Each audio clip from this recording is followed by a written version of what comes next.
NK Bangla audio ও আলোচনা ক্লাসে আপনাদের স্বাগত। আজকে আমি পাঠ করব নবম শ্রেণীর সাহিত্য সম্ভার থেকে লীলা মজুমদারের লেখা পটদিদি। পটদিদিকে শেষ বয়সে দেখেছি, সামলা রং, মোটা শরীর, কথা বলার বিরাম নেই, কিন্তু ওই কাটা কাটা নাক মুখ আর ঈগল পাখির চাহনি নিয়ে এককালে যে সুন্দরী ছিলেন সে বিষয়ে কোনো প্রশ্নই উঠতে পারে না। ভারী স্বাধীন ও স্বল্পালম্বী মানুষটি। বিয়ের সময় বাপ যেসব টাকা কড়ি, বাড়ি ঘর দিয়েছিলেন সেই সমস্তই কোনো কালে একে ওকে ইত্যাদিকে বিলিয়ে কিছু না দিয়েই জীবনের শেষ কটা বছর দিব্যি কাটিয়ে দিলেন। নিজের আনাড়ি হাতে জোড়া তালি দেওয়া জামা আর সরু পাড়ের মিলের মোটা কাপড় পরনে, হাতে সবুজ ক্যাম্বিসের জুতো, ভাইপোর বাড়ির দরজা জানালার সবুজ রং, হবার সময় টিনে যেটুকু তলানিতে পড়েছিল তাই দিয়ে সহস্তে রঞ্জিত। আমাকে বললেন, কেন, সবুজ কি খারাপ রং? তাহলে আর গাছপালা সবুজ হতো না? তাছাড়া কত সুবিধা ভেবে দেখো, ময়লা হলেও টের পাবার জো নেই, অথচ 1 পয়সা খরচ নেই। আচ্ছা, ওই মন্দির প্যাটার্নের বড় বাড়িগুলোকে আলাদা টুকরিতে ভরে লাগেজ বাড়াচ্ছিস কেন? মধুপুরের পাট তোলা হচ্ছিল। আমি কর্মী, পটদিদি উৎসাহী দর্শক। বলতে ভুলে গেছি যে তিনি আমার মায়ের বয়সী ননদিনী। আমি বললাম, তা না হলে কিভাবে নেব? ভেঙে যাবে যে, কষ্ট করে তৈরি করা। পটদিদি বললেন, তাতে কি হয়েছে, বিছানার ভেতর প্যাক করে নিবি। কষ্ট করে করা হলেও জাপানি চিনেমাটির চায়ের সেটের চেয়ে তো আর দামি নয়। জানিস, আমার মেয়ে টিপু ওর জাপানি চায়ের সেট হোল্ড অলে ভরে কলকাতা থেকে দিল্লি নিয়ে গেছিল।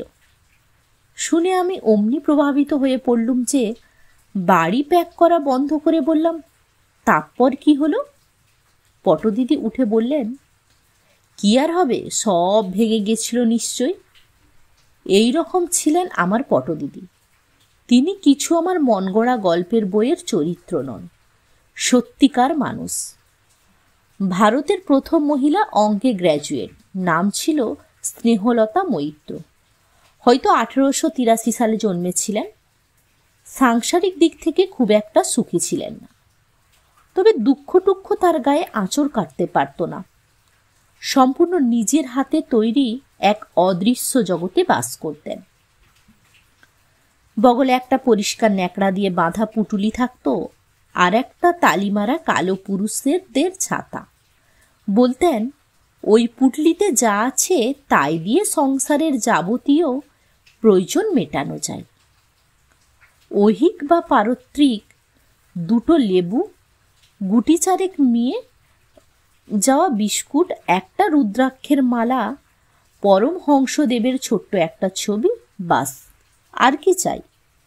পরমহংসদেব নাকি ছোটবেলায় ওকে কোলে করেছিলেন, তাই আজ পর্যন্ত কেউ তাঁর এতটুকু অনিষ্ট করতে পারেনি। 5 ভূতে তার বাপের দেওয়া যথা সর্বস্ব খসিয়ে নিয়েছে, তাকে তো আর সত্যিকার ক্ষতি বলা যায় না। একবার একটা স্কুলের পুরস্কার বিতরণ সভায় পুটলি বগলে পটদিদিকে দেখেছি। সেকালে লাট, মেম, লেডি উইলিংটনের সঙ্গে বিশুদ্ধ ইংরেজিতে গল্প করছেন। মেম আহ্লাদে 8খানা, না জানি কি রসের গল্পই বলেছিলেন পটদিদি। মাথাখানা অঙ্কে ঠাসা ছিল। বাস্তবিক এমনকি অঙ্কের মাথা আমি আর কোনো মেয়ের দেখিনি। যদিও আমি নিজে অঙ্কে 100তে 100 পেতাম। 50 বছর আগে যা যা শিখেছিলেন তার এক বর্ণও ভোলেনি, না অঙ্ক না সংস্কৃতি। চর্চার অভাব তার কিছু করতে পারত না। একটা টুল টেনে নিয়ে অমনি বিএ ক্লাসের ছেলে মেয়েদের অঙ্ক বোঝাতে বসে গেছে। অমনি যত রাজ্যের জটিল সমস্যা জলের মতো পরিষ্কার হয়ে যেত। আর শুধু অঙ্কের কেন, সকলের সব সমস্যা মেটাবার আশ্চর্য সব উপায় ঠাউরাতে পারতেন। একদিন বললেন, ধোপার বাড়ির কাপড়ের সঙ্গে বাড়িতে ছারপোকা এসেছে তো কি হয়েছে, ছারপোকার জায়গায় একটু ঝোলা গুড় মাখা, তারপর শিশিতে ভরে কিছু লাল পিঁপড়ে এনে ছেড়ে দে, সব ছারপোকা খেয়ে তো শেষ করবেই, তোদেরও কামড়াবে।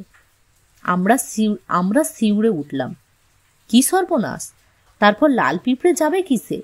পটদিদি তাচ্ছিল্যের সুরে বললেন, তাও নিশ্চয়ই সহজ উপায় আছে, খোঁজ করে দেখ। একদিন বললেন মধুপুরের এই গরমে ছাদ গরম হবে না তো কি হবে, তার তো সহজ ওষুধ আছে, নর্দমার সব ময়লা জল ছাদে ফেলবি, ঘর কেমন ঠান্ডা না হয় দেখবি, তা গন্ধ একটু হবে কিন্তু ময়লাগুলো শুকিয়ে কি চমৎকার সার হবে বল দিকিনি। সেকালে রেফ্রিজারেটর ছিল না কারো বাড়িতে, মধুপুরে সহজে বরফ কিনতে পাওয়া যেত না। পটদিদি বললেন, সে কি, জল ঠান্ডা করতেও জানিস নে?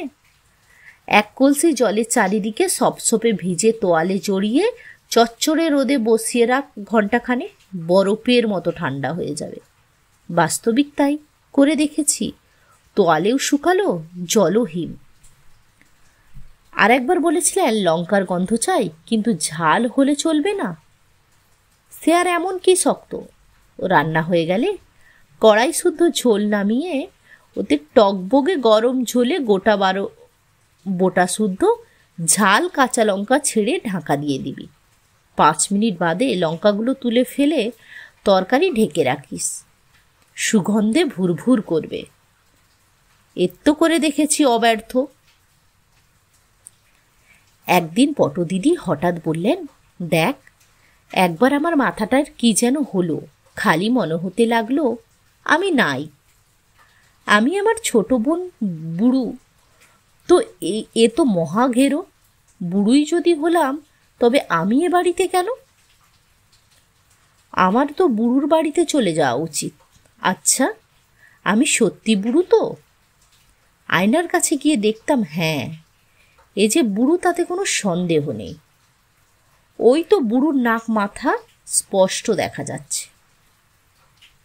কিন্তু হুট করে তার বাড়িতে গিয়ে না উঠে একবার পরখ করে দেখাই ভালো, আমি বুড়ু। সঙ্গে সঙ্গে ট্রিগনোমেট্রির বইখানা নামিয়ে খুব খটমট দেখে একটা বুদ্ধির অঙ্ক কষে ফেললাম। তারপর যেই না পাতা উল্টে দেখলাম এক্কেবারে ঠিক হয়েছে, কোথাও এতটুকু খুঁত নেই। তখন হাঁপ ছেড়ে বাঁচলাম। না, ও অঙ্ক কষা বুড়ুর কম্য নয়, তাহলে আমি নিশ্চয়ই আমি। এরকম ছিলেন আমার পটদিদি। 1960 সালে স্বর্গে গিয়ে কি করছেন কে জানে।